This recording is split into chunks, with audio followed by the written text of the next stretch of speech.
Hello everyone, welcome back to the Tent of Abraham. I'm Tamir Kreisman from Israel, and this is Parashat Korach, Numbers 16 through 18. This one's called The Long Mile. This is going to be a storytelling with a heavy moral. You grow up in a certain place, with certain mannerisms and certain traditions. You've been told your whole life that you're special, that you're part of the creator of the universe's holy people. But you look around and you don't really see anything different between how you live and how anybody else does. You realize that if you do want to advance even just a little bit in life, you're going to have to try and be as much as possible like them and as less possible as you. The traditions passed down from father to son at some point become less relevant to who you currently are, let alone who you wish to become. And before you know it, after giving it your all, you start to walk like them, talk like them, think like them, conduct your life like them.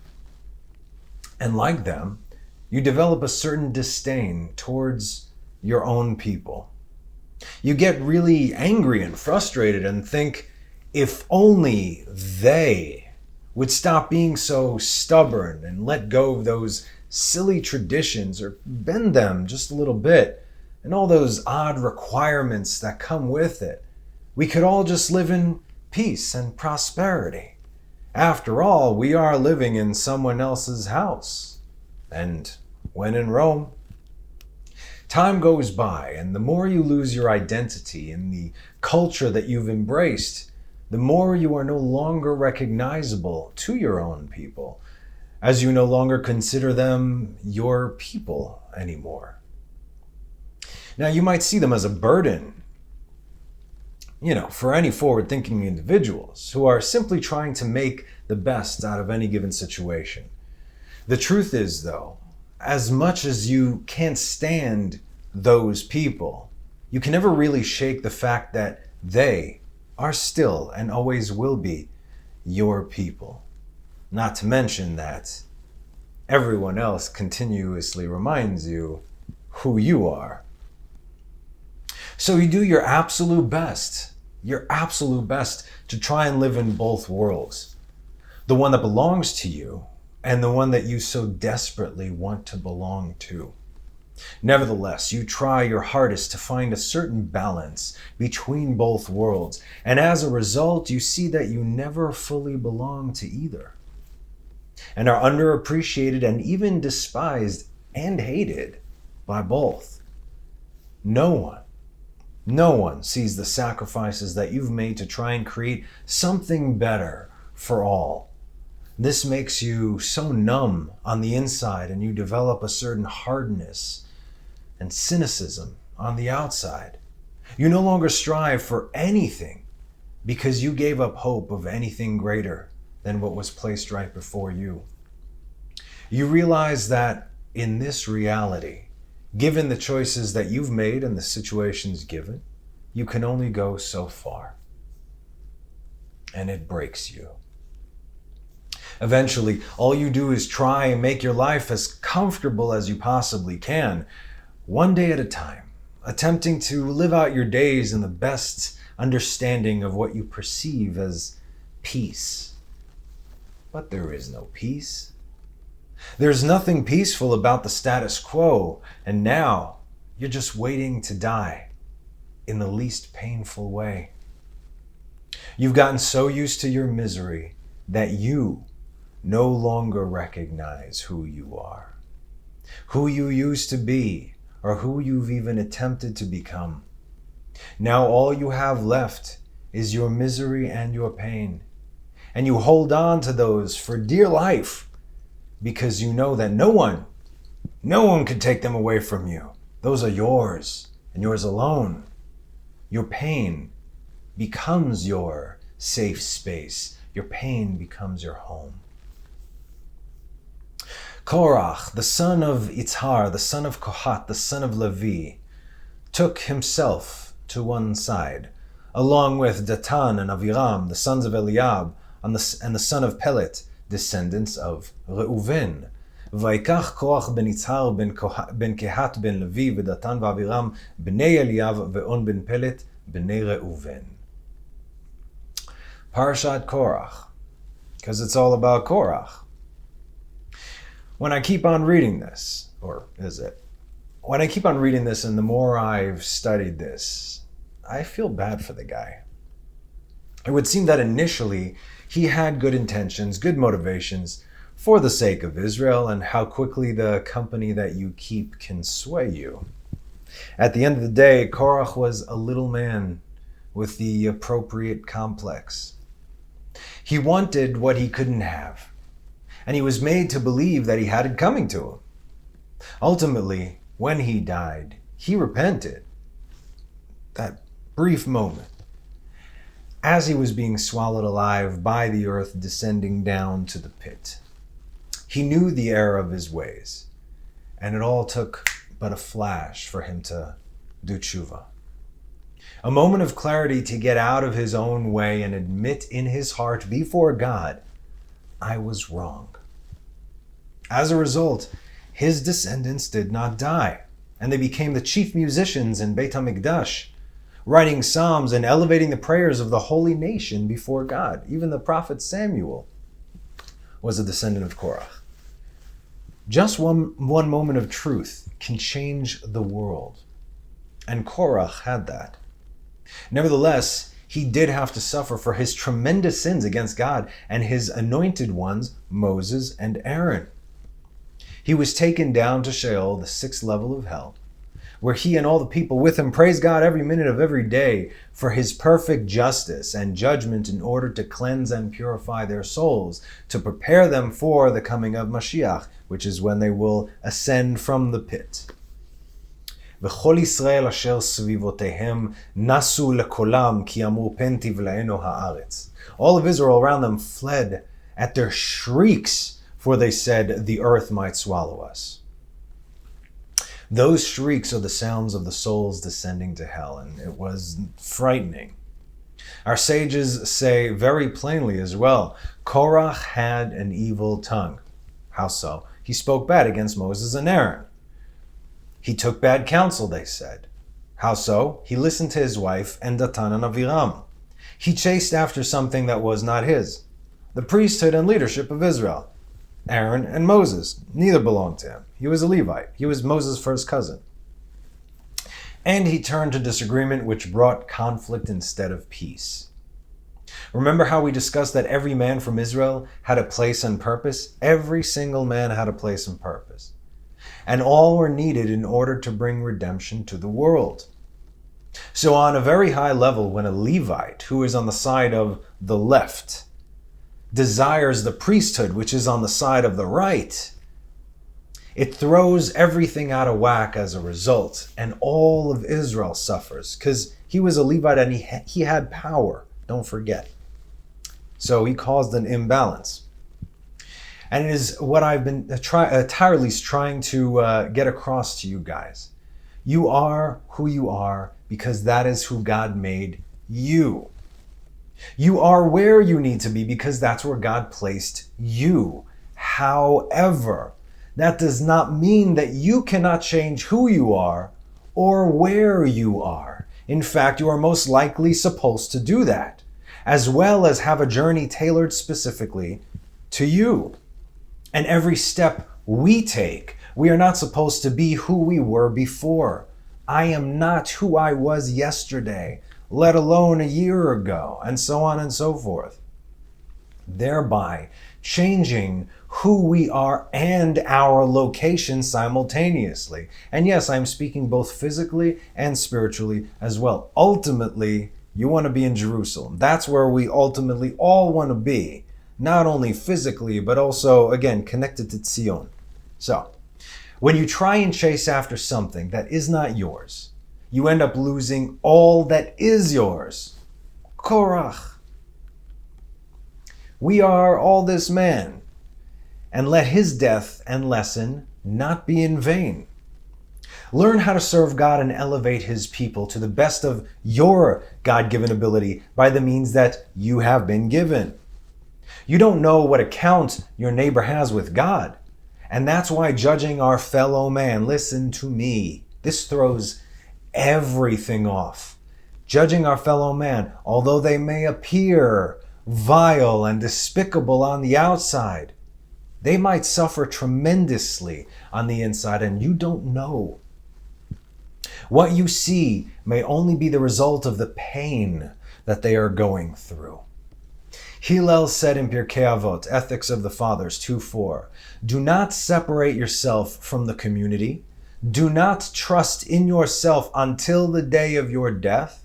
Do not judge your fellow man until you have reached his place. This is where that saying, don't judge a man until you walked a mile in his shoes. This is where the original quote came from. Do not separate yourself from the community. Korach did exactly that. He separated himself from the community. It was Korach v'adato. Do not trust in yourself until the day of your death. He did that too. Do not judge your fellow man until you have reached his place. We do that. Okay? If I could place myself as a listener or a viewer at this point, I would. What I'm saying is, I'm with you. These words are just as much for me as they are for you, as all the teachings are. Which is why I don't even want to focus on Korach this year. But if you missed last year's teaching, it's up there. Have at it. It's a good one, I thought. As far as I'm concerned, Korach was the fall guy who realized he was in over his head a little too late. Nevertheless, a price had to be paid and a reckoning had to be made. Korach, the son of Itzar, the son of Kohat, the son of Levi, took himself to one side along with Datan and Aviram, the sons of Eliab.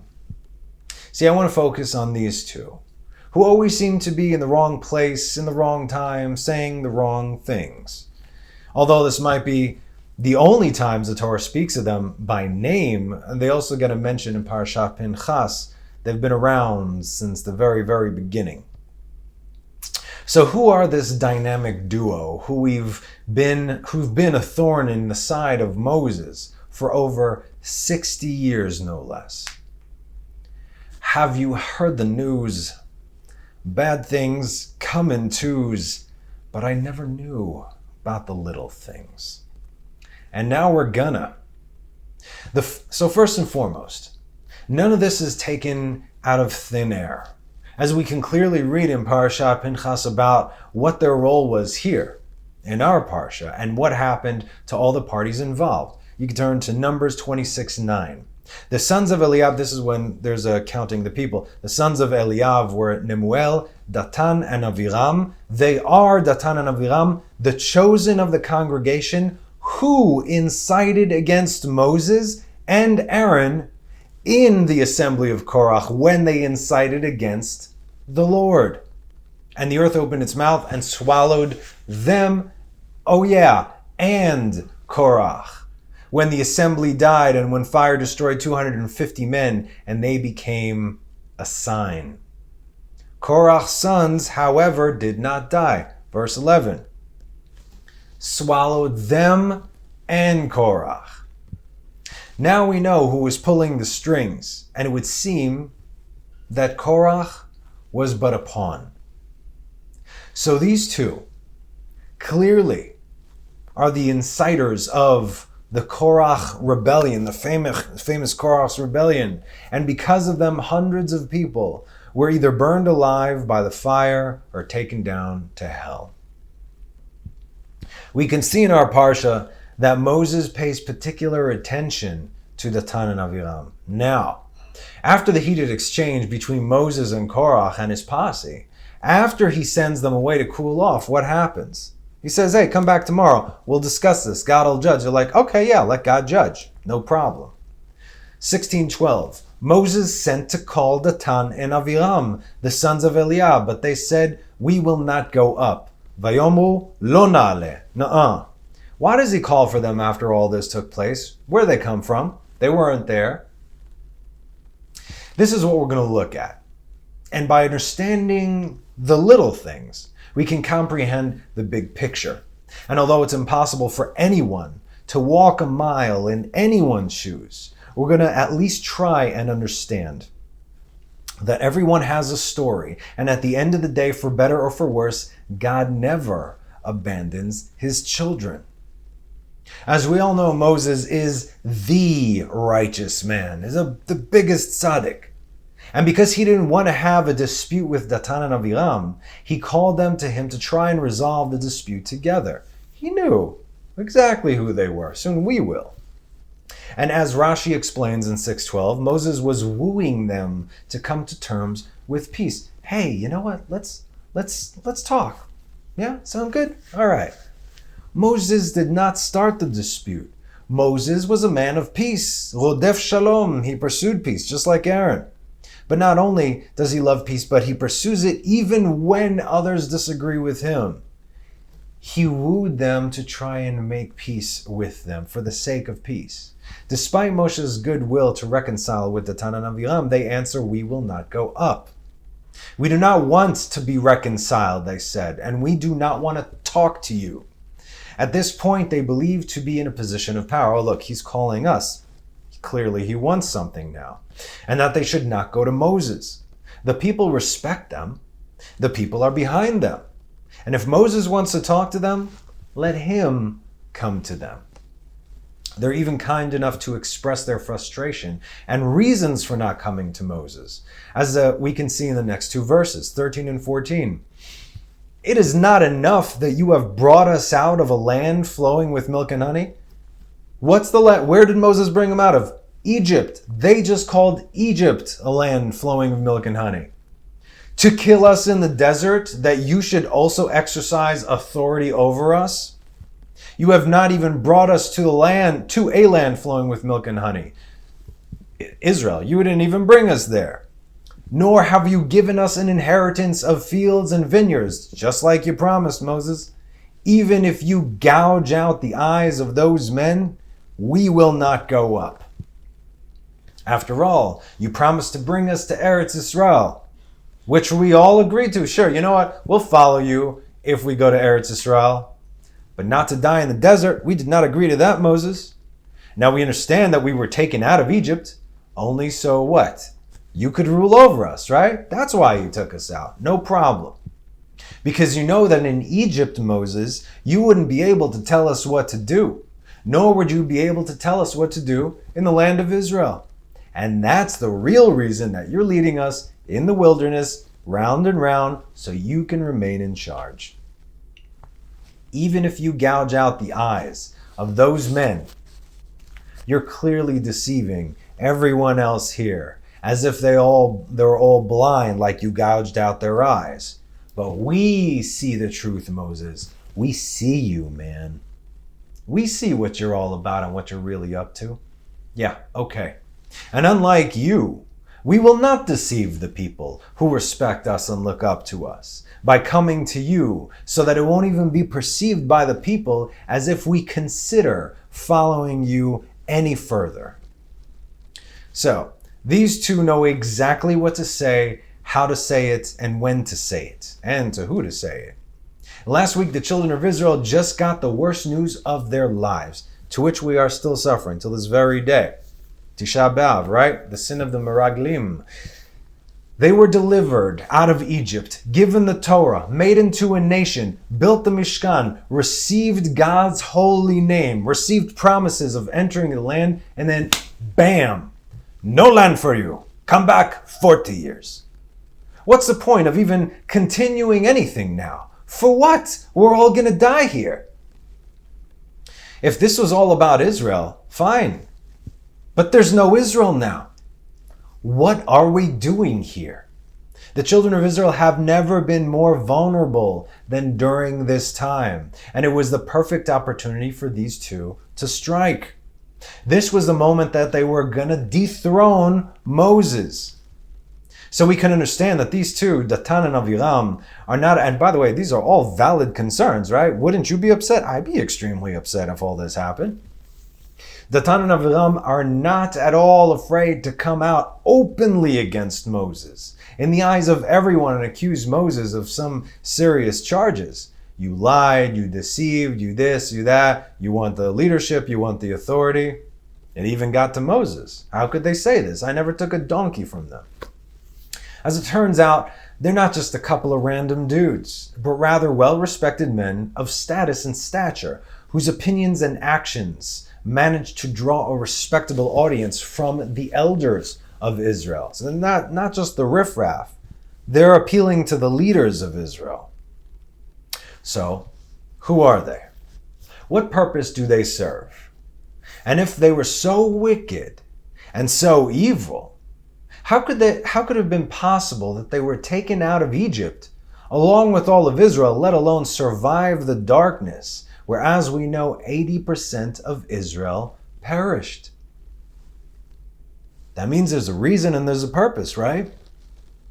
In order to understand these things, we need to take a few steps back and look at the bigger picture, as we should do with all things. So come with me, and let's take a trip back in time, and yet outside of space. You do your absolute best to live in both worlds. One that belongs to you, and one that you so desperately want to belong to. Nevertheless, you try your hardest to find a certain balance between both worlds, and as a result, you see that you never fully belong to either, and are underappreciated and even despised and hated by both. No one sees the sacrifices you've made to try and create something better for all, and this makes you numb on the inside, and you develop a certain hardness on the outside. No longer do you strive for anything because you gave up hope of anything greater than what was placed before you. You realize that in this reality, given the choices that you've made, you can only go so far, and it breaks you. Eventually, all you do is try to make your life as comfortable as possible, one day at a time, attempting to live out your days in the best understanding of what you perceive as peace. But there is no peace. There's nothing peaceful about the status quo, and now you're just waiting to die in the least painful way. You've gotten so used to your misery that you no longer recognize who you are, who you used to be, or who you have attempted to become. Now all you have left is your misery and your pain, and you hold on to those for dear life because no one can take those from you. Those are yours and yours alone. Your pain becomes your safe place. Your pain becomes your home. And through the years, throughout your life, throughout your people, that there have been whispers of a Redeemer, a Savior who would come from your people, but wouldn't necessarily look like your people. In fact, he would look like the enemy. But that doesn't matter, for those are stupid fantasies. And if the Redeemer hasn't come when our people were being murdered in cold blood, then he better not come now, because I don't want him to come. And regardless, you don't see the need to be delivered, since you've done everything on your own. And it's always been you against the world, and you can't rely on anyone other than yourself. As the years go by, and your misery and numbness are in full effect, you begin to hate the idea of this non-existent and imaginary Redeemer. You grow to despise this man that does not exist, whoever he may or may not be, all the while reminding yourself how stupid you are for being angry at someone who doesn't even exist. Until the day that he comes along and literally saves your life. Now it came to pass in those days that Moses grew up and went out to his brothers and looked at their suffering, and he saw an Egyptian man striking a Hebrew man of his brothers. The Hebrew man of his brothers was none other than Datan himself. Look what Rashi brings. And Moses was grown, Vaigdal Moshe, but has it not already been written in Exodus 2:10? And the child grew. Rabbi Yehuda, the son of Eloi, said the first time it refers to growth in stature, the second time in greatness. In other words, in Pharaoh's house, that Pharaoh appointed him to have charge over his place, and then also in God's eyes and in his understanding of things. And we'll see this. And he saw their burdens, vayera besivlotam. He set his eyes and mind to share in their distress. He was becoming one with his brothers. He was coming down there. Solidarity, as it states, his brothers, twice in the same verse. Then we see Ish Mitzri, an Egyptian man. Who was this Egyptian man? This was one of the taskmasters appointed over the Israelite officers, and he used to rouse them from their beds at the crowing of the roosters, way before dawn, that they might proceed to their work, get to work. So right here, we know that Datan was an Israelite officer. This was his life. Makeh ish ivri, smiting a Hebrew man. He was being beaten and flogged publicly. Datan was married. His wife's name was Shlomit. She was the daughter of Dibri. Now, where have we heard this name before? I'll touch on it now, but we'll get into details later. Leviticus 24, verse 10. Now the son of an Israelite woman, and he was the son of an Egyptian man, went out among the children of Israel, and they quarreled in the camp, his son of the son of the Israelite woman and an Israelite man. There is a son of an Israelite woman and an Egyptian man fighting in the camp. Why? And the son of the Israelite woman pronounced Egyptian man. And the son of the Israelite woman pronounced the divine name and cursed. So they brought him to Moses. His mother's name was Shelomit, the daughter of Dibri, on the tribe of Dan. The son of the Israelite woman, and he was the son of the Egyptian man. What's going on here? Let's keep reading Rashi. And the Egyptian taskmaster had set his fancy upon her. Oh yeah, we're back to when Moses was walking amongst his people. During the night, he compelled him, her husband, Datan, to rise, made him leave the house. He, however, the Egyptian, returned, entered the house, and forced his attentions upon the woman. The man, Datan, returned and became aware of what had happened.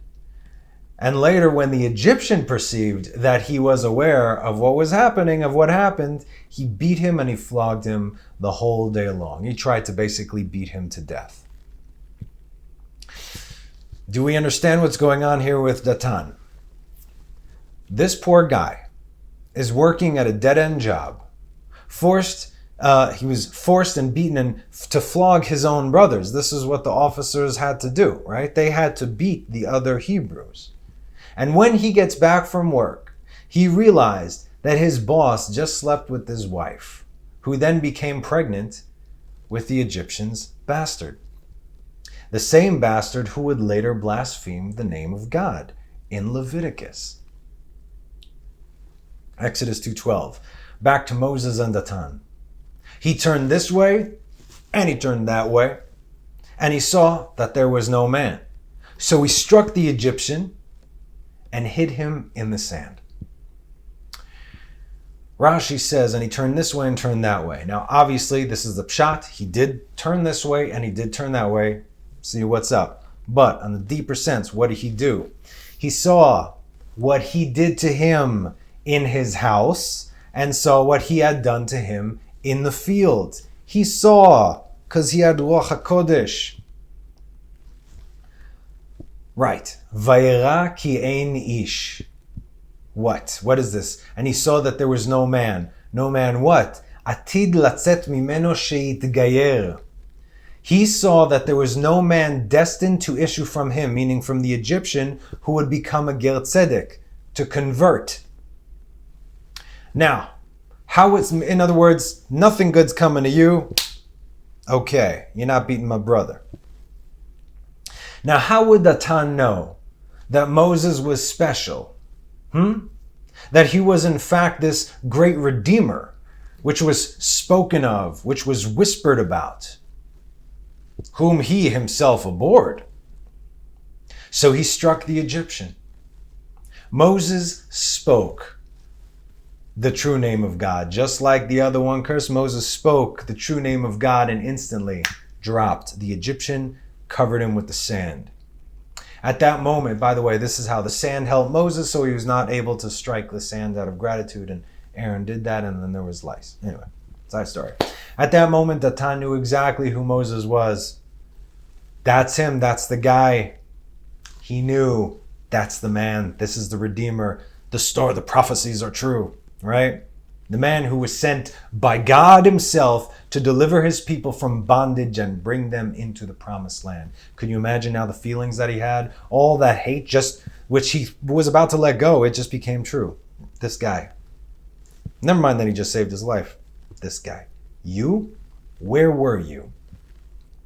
The man who he hated so very much. The man who didn't know what it was like to live his life and to give as much as he gave for the sake of the people. Who does this guy think he is? Nothing but a spoiled prince of Egypt. Oh no, now you're going to be the savior? Get out of your royal bed? But it was also because Moses was who he was and did what he did that Datan knew. That Moses knew everything that had happened the previous night between his wife and the Egyptian. And furthermore, Moses knew why it happened. We'll discuss that later. Okay. The following day, Moses, went out on the second day, and behold, two Hebrew men were quarreling. And he said to the wicked one, "Why are you going to strike your friend?" That's very interesting over here, the way the Hebrew says, "Vayetze b'yom hasheni v'nehine shnei anashim," two men, Ivrim, two Hebrews, nitzim, vayomer larasha, and he said to the rasha, to the wicked one, "Lama takeh re'echa." It's the same language as ve'ahavta lere'acha kamocha. You shall love your neighbor as yourself. So when he called one wicked, re'echa, to the wicked one, that means he called them both wicked. Okay. Anyway, enter Aviram, his partner in crime. Two of the Hebrews. This is Datan and Aviram, and it was they two who left over some of the manna. We'll get to that later. Natzim. What does Natzim mean? Merivim. They were quarreling.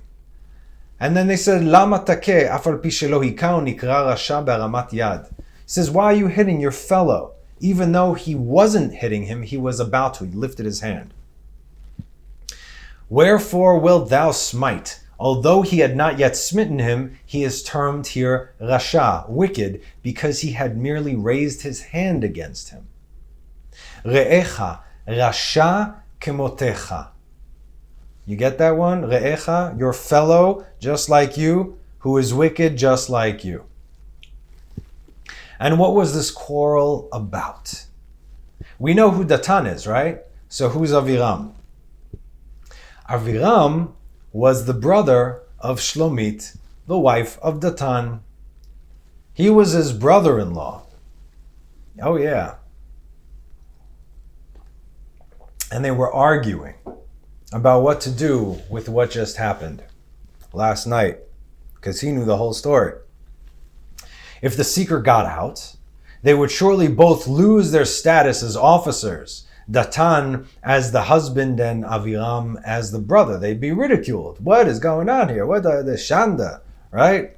Now Moses, the Redeemer who sees everything, who can clearly reveal this scandalous secret, comes along, and he doesn't understand why they're fighting to begin with. In fact, Moses doesn't understand why Israel were in bondage this entire time until he encountered these two. Wait a minute. How could it possibly be that the children of God, who by default must be tzaddikim, they are the children and the chosen people of the creator of the universe, how could it possibly be that they're in bondage? What did they do? Then he meets these two. He understood that even two like them can ruin it for all the rest of the people. So he asked them, why? To which Datan answered, and he retorted, who made you a man, a prince, and a judge over us? Do you plan to slay me as you have slain the Egyptian? Moses became frightened and said, indeed, the matter has become known. What matter has become known? What, that he slayed the Egyptian? Think about this for 1 second if you haven't already. Do you really think that Pharaoh, who placed his beloved grandson, right? He raised him like a son, his daughter, Bout, he grew up on his lap, who placed his beloved son Moses over all the work done in Egypt and over the Hebrews, would care less if he saw fit to strike down one of the taskmasters? Talking about the prince of Egypt. So I killed one of the taskmasters. He upset me. He was out of line. He this, he that. All right, whatever. Why are you bothering me with this, son? No reason, Pharaoh Dad, right? Why? Why do you have to flee? Had you ever wondered this? So, to answer Datan's question, who placed you man, prince, and judge over us? I mean, that would be God, Pharaoh, and God. Quite literally here, Moses was placed over them. He was the big boss. But what's this all about? Moses became frightened and said, indeed, the matter has become known. What was Moses afraid of? What became known? Well, do you think the Hebrews were the only ones aware of this prophecy? Don't you recall how Moses, and I spoke about this, I don't even remember what, Parashat Balak last year. History of Bilam. Read it, or listen. Anyway, I spoke over there of Moses removing the crown of Pharaoh. Right? It wasn't the Parashat. Yeah. Moses removed the crown off of Pharaoh's head when he was 3 years old, and Bilam, who was one of Pharaoh's advisors, he tried to kill him when he was 3. He said, ha ha ha, that's the child that was promised of the Redeemer, and that this, you got to kill him now. They went through the thing. Angel of the Lord came, saved him, and so on and so forth. Bilam warned Pharaoh that indeed Moses was the son of the Hebrews that would grow up and destroy Egypt. And now Moses had revealed just a little bit of his power in order to save the life of his brothers. He felt safe for a moment. Hey, I'm just like you. But perhaps he saved the wrong brother. Because next thing you know, Pharaoh heard of this incident and he sought to slay Moses. Again, does not make sense if you just read the Pshat without understanding what's going on. So Moses fled from before Pharaoh. He stayed in the land of Midian and he sat down by a well. And just so you know, within this verse is almost 50 years of a time lapse.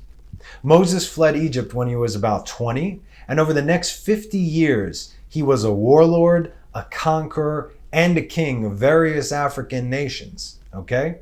He was a busy dude. Finally, when he was 70 years old, that's when he arrived at Midian and sat down over there by the well, where Jethro threw him in prison for 10 years.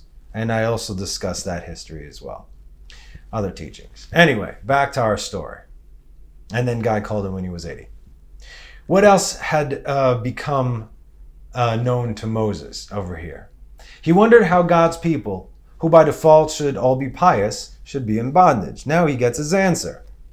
A midrashic explanation is, surely the thing was known, was, now it is known to me that matter about which I have been puzzled, he said. How has Israel sinned more than all the other 70 nations that they should be oppressed by this crushing servitude? But now I see that they deserve it.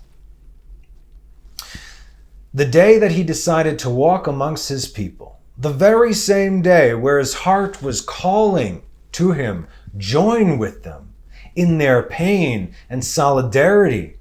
There are these two dudes. These are the two dudes that he bumps into? Really? Wow. Talk about the worst first impression ever that might have delayed everything by 60 years.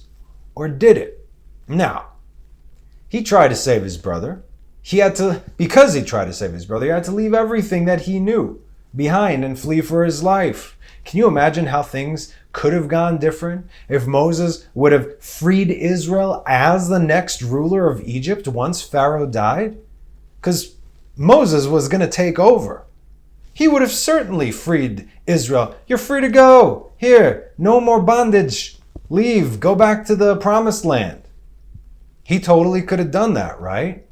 The only thing is, would they have gone? Nope, they would not have.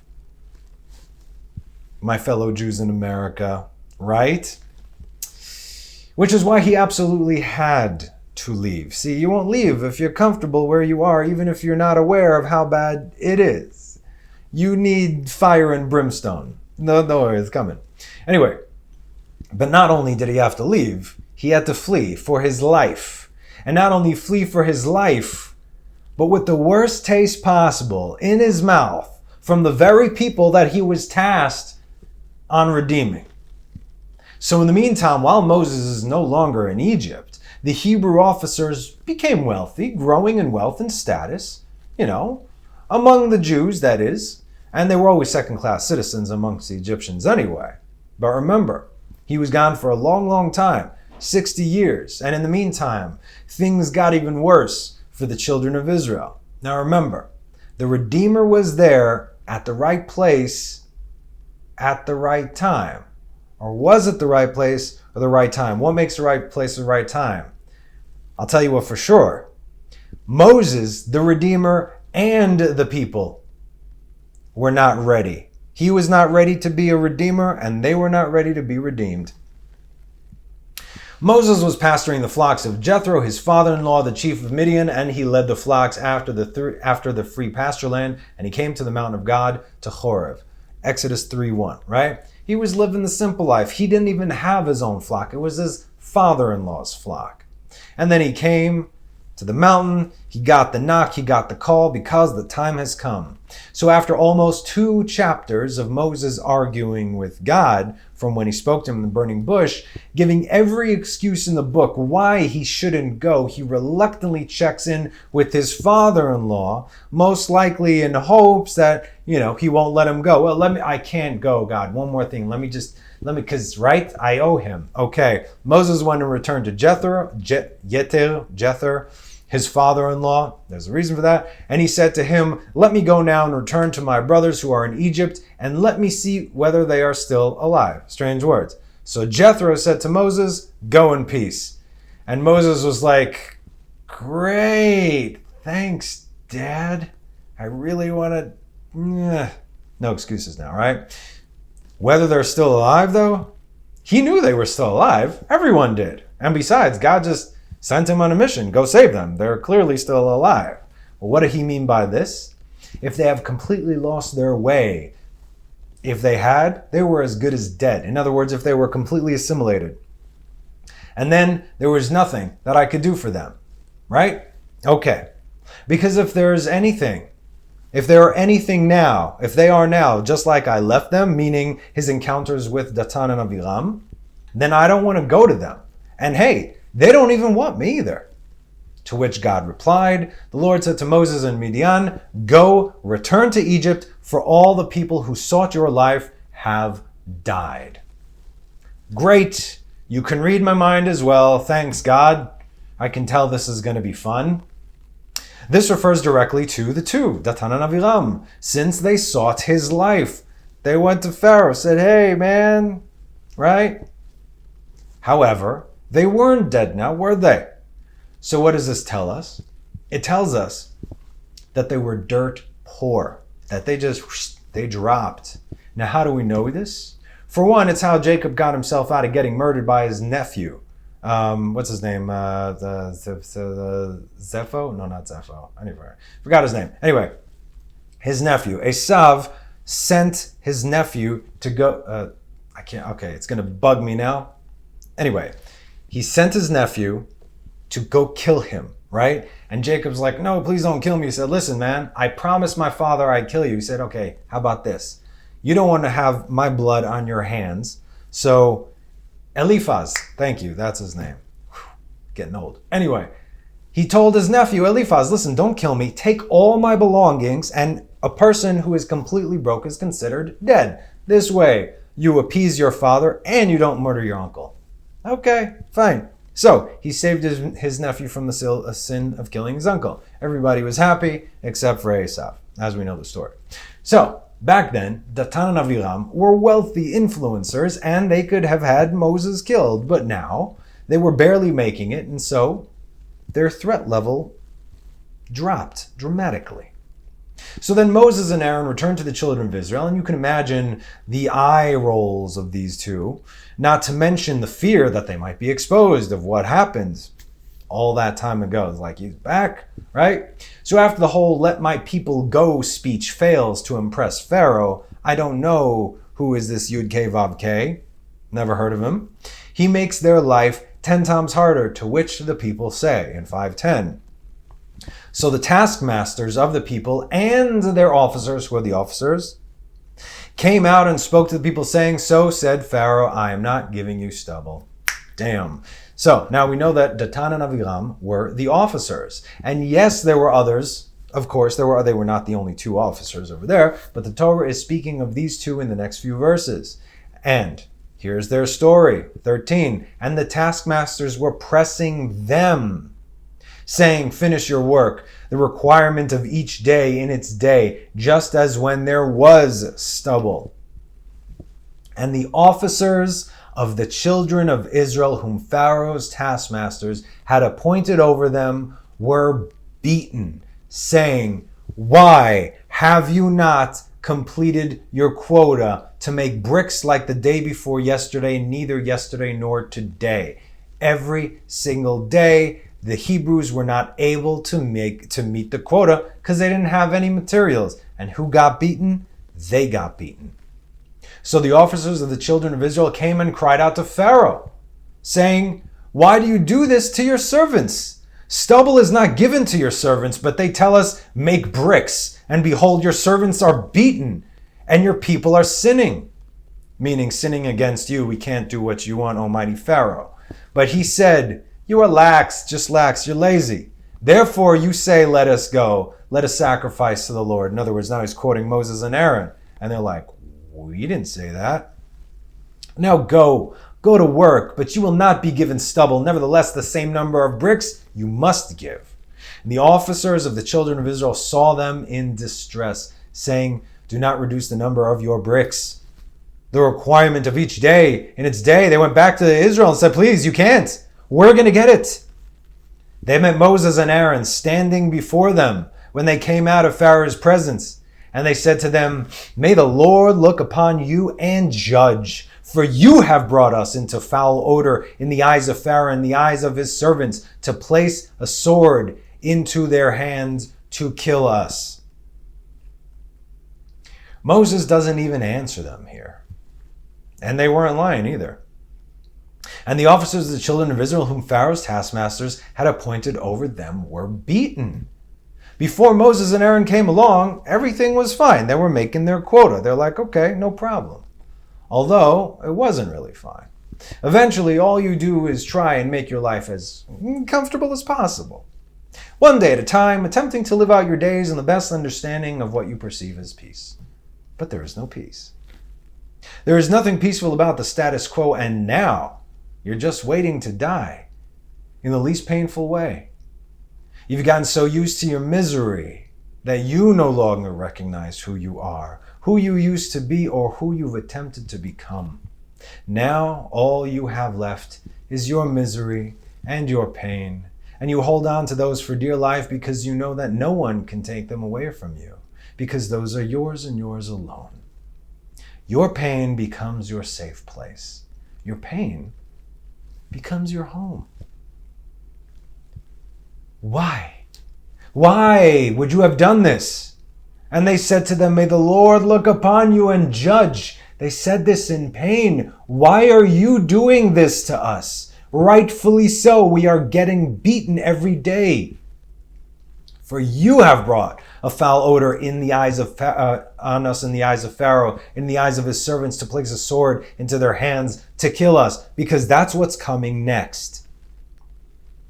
Moses and Aaron officially just became the bane of Datan and Aviram's existence. They just turned their world upside down again, as if it couldn't get worse. They don't know how much we've suffered. Who do they think they are, just coming along and doing this? We're fine. Everything's okay. Coming along like this out of the blue, the prince and his brother, some savior he is. Exodus 14:5. It was reported to Pharaoh that the people had fled. And Pharaoh and his servants had a change of heart towards the people, and they said, "What is this that we have done, that we have released Israel from serving us?" Who do you think reported it to Pharaoh? Yep. That was Datan and Aviram. The Egyptians chased after them and overtook them, encamped by the sea, every horse of Pharaoh's chariots, his horsemen, and his force besides Pi HaCherot, in front of Baal Tzafon. Pharaoh drew near, and the children of Israel lifted up their eyes, and behold, the Egyptians were advancing after them. They were very frightened, and the children of Israel cried out to the Lord. They said to Moses, who said to Moses? They said to Moses, "Is it because there are no graves in Egypt that you have taken us to die in the desert? What is this that you have done to take us out of Egypt?" That's right, Datan and Aviram right there. "Isn't this the thing about which we spoke to you in Egypt, saying, 'Leave us alone'? This is them. And we will serve the Egyptians because we would rather serve the Egyptians than die in the desert." And like before, Moses does not even address them, but rather the people. 15:19.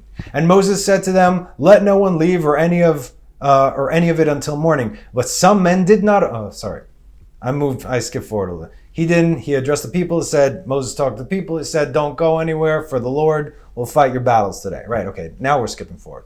Apologies.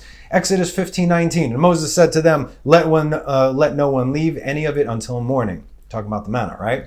But some men did not obey Moses and left over some of it until morning, and it bred worms and became putrid, and Moses became angry with them. Who is these some men? V'lo shamu el Moshe v'yitu anashim. Who are these anashim? The same anashim, and the same anashim, and the same anashim. Datan and Aviram. So at first they asked Moses, "Who died and made you king?" Then they accuse him of making matters worse for them in Egypt. Then they accuse of him taking them out of Egypt to kill them in the desert. Then they didn't listen to him and got greedy, and this is what happened. So, who is the thorn in whose side here? Is the villain not the hero of the opposite side? Right? They believe they're the good guys. All our enemies believe that they're the good guys. They're like, we're the bad guys, and we're gonna... No. Every side thinks that they're in the right. Everybody believes that they're the good guy. It's all a matter of perspective now, isn't it? And now finally, they get this incredible opportunity on a silver platter, a way to get rid of Moses once and for all. And they use poor Korach as a means of replacing him. Because, hey, yeah, he could do it too. He's his first cousin. Now look what the Maharal of Prague said. Datan and Aviram tried to take the leadership from him. And when you understand the words of the sages, you will know that Datan and Aviram are always opposed to Moses and Aaron, because when Israel merited two people of elevated status, there's always an opposite. There has to be a balance by two people of the evil status. Two righteous dudes, two evil dudes, to balance them out.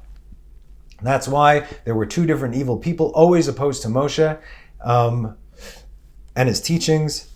And therefore, they were always opposed to him, and this is a Midrash Tehillim 106. Israel sought in the wilderness to appoint Datan in place of Moshe and Aviram in place of Aaron. Their status was so important that in times of crisis, they were an alternative to the leadership of Moses and Aaron. But they pushed Korach over there. You understand? They didn't even come, go. You deserve it. And even if he would have gotten it, they would have taken it from him like that. Psalms 106, 16, 17, and 18. Read this. They angered Moses in the camp, Aaron, the holy man of the Lord. The earth opened up and swallowed Datan and covered the congregation of Aviram. And fire burned in their congregation, a flame burned the wicked. Where's Korach? I don't know. So, were these dudes really evil? What do we know of them so far? We know that they were the officers that Pharaoh placed over Israel. We know that they were the ones who got beaten, and not Israel. And why were they beaten? I'll tell you one thing, and then I'll prove it to you. The officers of Israel were called tzaddikim, righteous, by God. What was the job of the officers in Egypt? Their job was to rat out their fellow Jews to the Egyptian taskmasters. Just like, they had Jews working with the Gestapo and handing over their fellow Jews to the Nazis. Yeah, the Nazis paid them very well. Until this day, they're sitting pretty, funding everything that's wrong with the land that was once called free. But don't worry, though, there's a special place in hell for them. Not so in the case of our officers, who did not rat out their fellow Jews. As a result, they were beaten and flogged, tortured and humiliated on a daily basis. They were the buffer zone. Oh yeah. And whenever a man did not complete his quota, which after a while was every day, no more tevin, no more straw, build me the bricks. They can't do it. The taskmasters would come to the officers and say, who didn't complete their quota? So then we'll go beat them. And none of the officers turned in their brothers. And yes, that includes Datan and Aviram. Who took the beating in their stead? They did. Respect? Respect. Now, pay attention. 2 weeks ago in Parashat Korach, chapter 11. Alone I cannot carry this entire people, for it is too hard for me. If this is the way you treat me, please kill me, if I have found favor in your eyes, so that I not see my misfortune. This is Moses, right? Remember when Moses asked for his death, only to later on receive it? Then the Lord said to Moses, assemble for me 70 men of the elders of Israel, whom you know to be the people's elders and officers, and you shall take them to the tent of meeting, and they shall stand there with you. I will come down and speak with you there, and I will increase the spirit that is upon you and bestow it upon them, that they will bear the burden of the people with you, so that you need not bear it alone. That's right. Rashi says, whom you know to be the people's elders and officers, i.e. them who you know to have been appointed officers over them, the Israelites in Egypt, in connection with the rigorous labor imposed on them. But they pitied them and were smitten by the Egyptian taskmasters on their account, as it said, and the officers of the children of Israel were smitten or beaten. Now, they were to become officers in their greatness, now when the Israelites had become great, just as they had suffered when the Israelites were in distress. Oh, look, a Jew is getting flogged and beaten for the sake of his brother. But I thought this concept was invented only later. And take them, win them over with fine words. Happy are you that you are appointed chiefs over the children of the omnipresent God. And let them place themselves there with you, Moses, in order that the Israelites may see it and do them high esteem and honor, saying, beloved indeed must these be, since they may enter together with Moses to hear divine utterances from the mouth of the Holy One, blessed be he. Points of origin, people. Points of origin.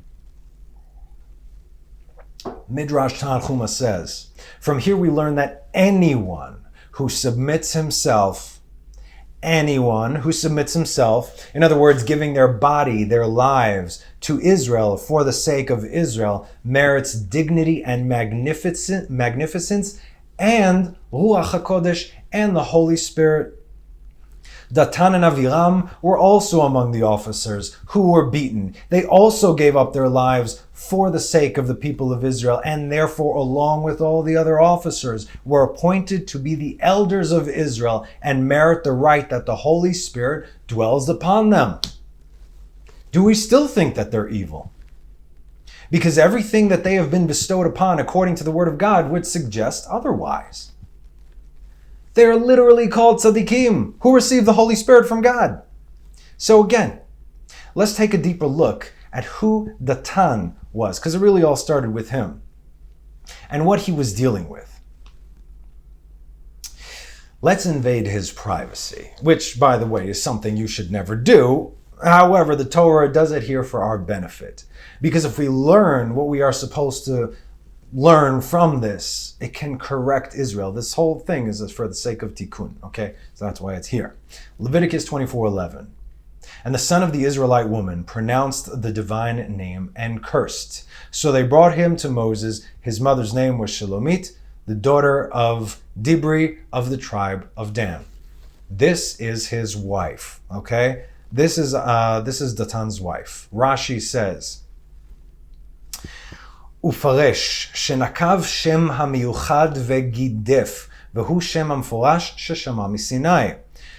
This translates in the Targum as uferesh. He pronounced, thus vayekalel. He pronounced, which basically means he uttered the tetragrammaton, the four-letter name. And by doing so, by just uttering the name that he heard from the mountains, from Mount Sinai, he blasphemed. It was the proper name which he had heard from the mountain. Now, I say this on this platform yet again. If any of you out there still attempt to pronounce the four-letter name of God, your blood is upon your own head. Stop it. V'shem imo Shlomit bat Dibri, שבחן של ישראל שפרסמה הכתוב לזו, לומר שהיא לבדה הייתה זונה. And his mother's name was Shelomit, the daughter of Dibri, from the tribe of Dan. This is to tell how praiseworthy Israel was, that scripture publicly mentions her, rather exposes her, telling us implicitly that of all the women of Israel, she alone was a harlot. Zonah is literally a whore, right? In other words, she was the only one. She was the only harlot in Israel. Okay. דהבה פטפטה, שלום עליך, שלום עליכון, מפטפטת בדברים, תת, שואלת שלום הכל. Why? She was called this because she was always babbling. She was a babbler. Peace be with you, peace be with you, peace be with you. She used to continually babble with many words. Bat dibri, daber, ledaber, da. She inquired after the health of everybody. Why? Not for, she wanted to know everybody's business. She was the chief gossiper. Not only that, right?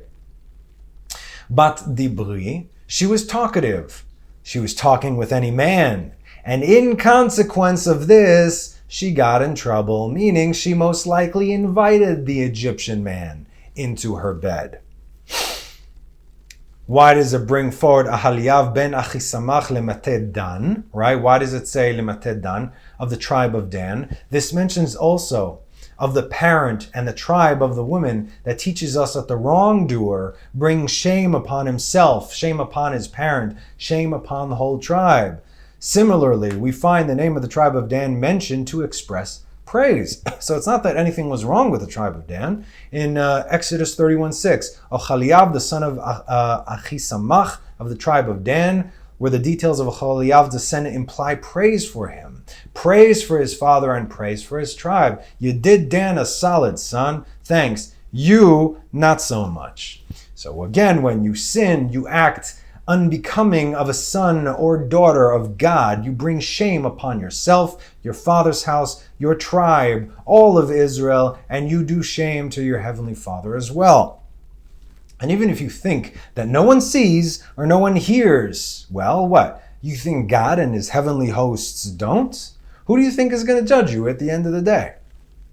And from Shlomit's sinful actions, her sinful words, according to Rashi, she was the harlot in Israel. And that's really not a bad ratio at all if you think about it. Israel only has one harlot. The problem was this harlot was married to Datan.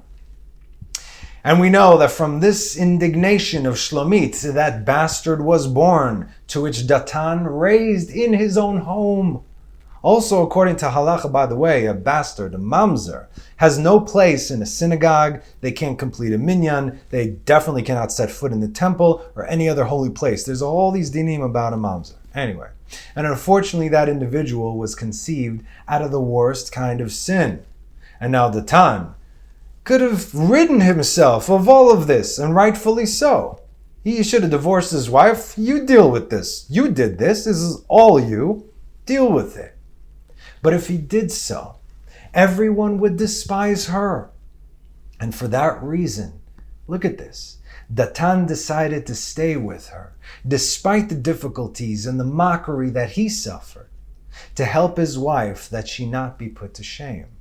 As a result, then the Lord spoke to Moses, saying, "Take the blasphemer outside the camp, and all who heard his blasphemy shall lean their hands on his head, and the entire community shall stone him."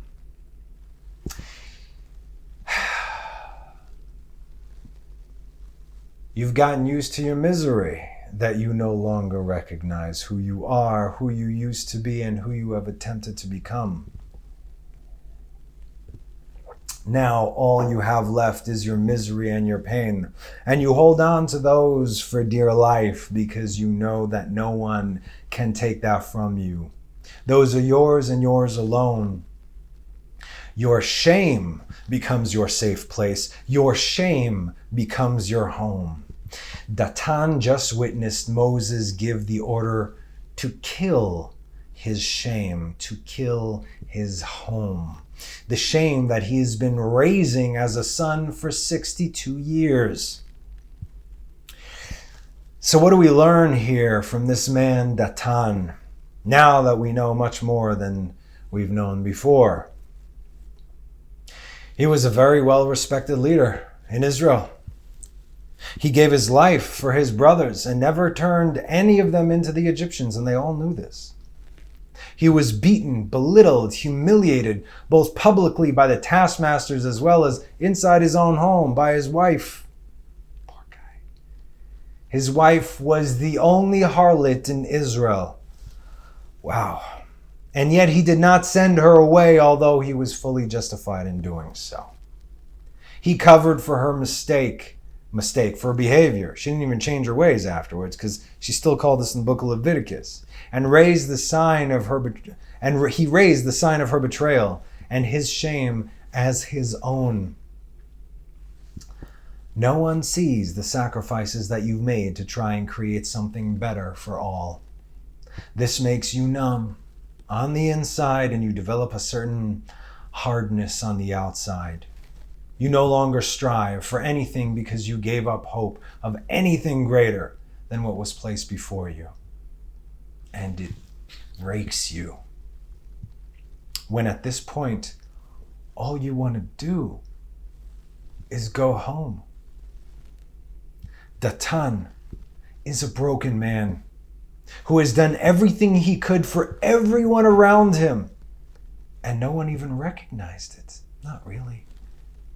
When Moses comes along with his magic staff and a word from God, all of a sudden everyone recognizes him, and you disappear even more. So yes, it's true. Because of the fact that he was broken, he defied God. He did. He got many of his brothers killed. Obviously, he didn't want to. He tried to save his brothers his whole life. That wasn't his point. He was trying to get at Moses. He ended up defying God. Moses sent to call Datan and Aviram, the sons of Eliab, but they said, "We will not go up." Translation: even if you say that God says that we have to submit to you, we will not go. But it was because God came through Moses. That's what made them stumble and fall. But God sees all. Not only the final result, but how a person gets there, as we've discussed in past teachings. What that person had suffered along the way. All we read about these people that gave Moses hell and the earth swallowed them. Those wicked people. What do we really know about them? It all counts for something. God saw it. And guess what? So did Moses. Because he was there from the beginning. Which is exactly why in 1624, when the Lord spoke to Moses saying, "Speak to the congregation," Moses arose and went to Datan and Aviram, and the elders of Israel followed him. Why did Moses go to them directly with all the elders of Israel? God told Moses, "Speak to the congregation." Moses goes directly to them. And he brings all the elders with him. Because Moses knew. He knew. He knew that they weren't evil in their hearts. To the contrary, he was a righteous dude who had the worst life possible. Moses knew everything about him. And because of this, he could no longer see that he was being set free. But he didn't know how to let go of the pain, of the shame, of the numbness. All this was represented by Egypt, which is why all he wanted to do was go home.